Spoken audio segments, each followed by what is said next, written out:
Hello, here I am for Chess Base. My name is Simon Williams. You probably maybe see me, should I say, commentating on some tournaments in the past or doing videos for other people. I'm a Grandmaster from England. I'm 34 years old now, so I'm well past it, but still got some interesting ideas in chess, hopefully. So I commentated on Reykjavik before, tournaments in Gibraltar. Done a number of DVDs, done clips of other people, and basically played chess all my life. So, love the game of chess, and hence why I'm picking one of the most romantic openings to do a video on, the King's Gambit.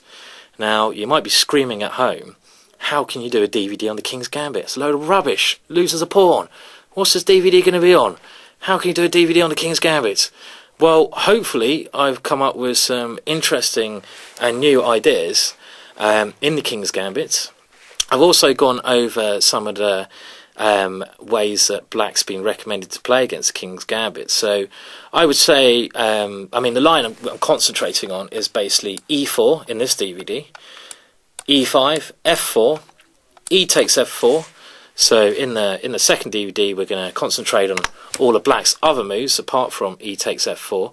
We're also going to look in the second DVD on knight to f3 and even some crazy moves like 2d4 and some other stuff. But in this DVD, we're only concentrating on bishop to c4, which is, I think, one of the best ways for white to play the King's Gambit. And this is the way that Fischer wanted to play the King's Gambit, so we're in good company. So yeah, I've really had a look at this as much as I can. I'm not the kind of guy who recommends something and then doesn't go and play it. I play everything I recommend, for better or worse. So when I play e4, if my opponent plays e5, I always play f4. If he takes on f4, I always go bishop to c4. So I'm a man of my word, hence why I know a bit about the King's Gambit. I've played it a number of times already. I've analysed the King's Gambit with some of the best King's Gambit players, Joseph Gallagher, Mark Hedman, other players who have been famous King's Gambit players. And I think this bishop c4 is just a fascinating way to play. But again, if you're going to watch this DVD and you're really going to get into this DVD, you're going to have to be a risk taker.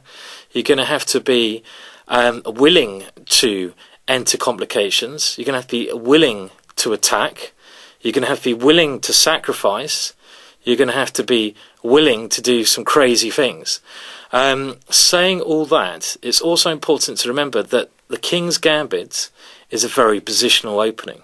What? You may be saying? Positional? Well, the main idea actually of playing the King's Gambit, which is worth remembering, is to go d4 and just take back your pawn on f4. If you can play these two moves and win back your pawn, you're going to be positionally better. So don't forget about that as well. We will look at crazy attacks. We will look at some insane lines. But if you can win your pawn back, win your pawn back. So just to tell you what's going to be in the forthcoming games and tell you how I segmented the material.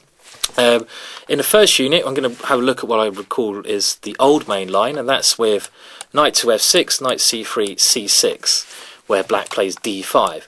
I say this is the old main line, this is very popular, and this is still very popular, and meant to be a good way for black to play against the King's Gambit. I've come up with a load of new ideas, and I think a very good way of playing for white, and a very promising way of playing for white, so I'm not worried about that line.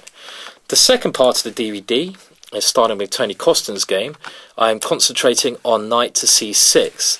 Knight to c6 is a very good move, no doubt about it. Most of the material I've used to do this DVD is really based on two books, Houdini and Chess Base Database. The two books I've used is Thomas Johansson's book, The Fascinating King's Gambit. So I've used this for the last 10 years, and I think it's a great book to get started with the King's Gambit.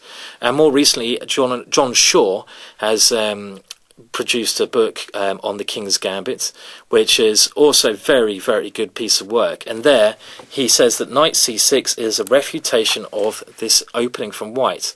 Well, I don't totally believe that, but he is writing saying that knight c6 is a very good move. And I'll be honest, it looks like the position is equal in a number of lines. But come on, if you're playing 1e4, black can now be equal by playing the Berlin defence, which happens after knight f3, knight c6, bishop b5, knight f6, and blah blah blah, castles, knight takes e4.